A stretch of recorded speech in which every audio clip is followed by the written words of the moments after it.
যে কেউ এসে বলে যাবে আপনি আপনি নন, আমি সেটা কেন শুনবো? ওই মেঘরাজের মতো এমন একটা নোংরা লোক কেন বারবার আমাকে ধরে নিয়ে যাবে? কেন বারবার একই কথা আপনার বিষয়ে আমাকে বলবে? কেন কেন ওর থেকে আমি কোনো থ্রেট শুনবো? কেন আপনি নিজে মুখে আপনার পরিচয় আমাকে দিতে পারছেন না? যা বলার আছে আপনি আমাকে বলুন, আমি আপনার মুখ থেকে শুনতে চাই, অন্য কারোর মুখ থেকে না।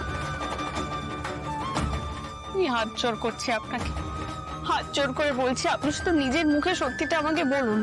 আমি কি ভাববো না ভাববো সেসব না ভেবে আপনি শুধু নিজের মুখে আমাকে সত্যিটা বলে দিন না। আমি এখন তোমাকে বুঝিয়ে বলতে পারবো না। আমি ভেবেছিলাম তোমাকে বুঝিয়ে বলতে পারবো, সব কথা বলে দেবো, কিন্তু এখন কোনো কথাই খুঁজে পাচ্ছি না। আমি কি বলবো সেটাই জানি না।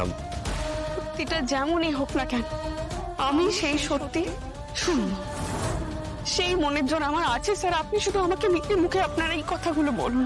আমি জানি তোমার মনের জোর আছে, কিন্তু সবার মনের জোর এক হয় না। আর ব্যাপারটা শুধুমাত্র তোমাকে নিয়ে নয় অপর্ণা। যে বললাম সবার মনের জোর একরকম নয়, তাই সত্যিটা সামনে না আসাই ভালো অপর্ণা।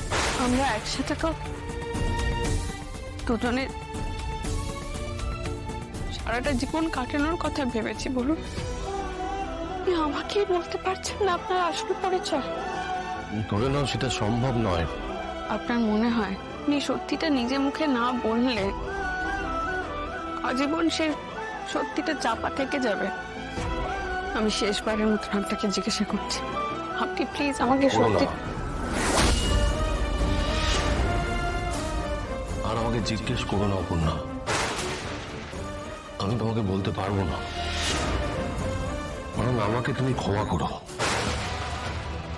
আমি নিরুপায়।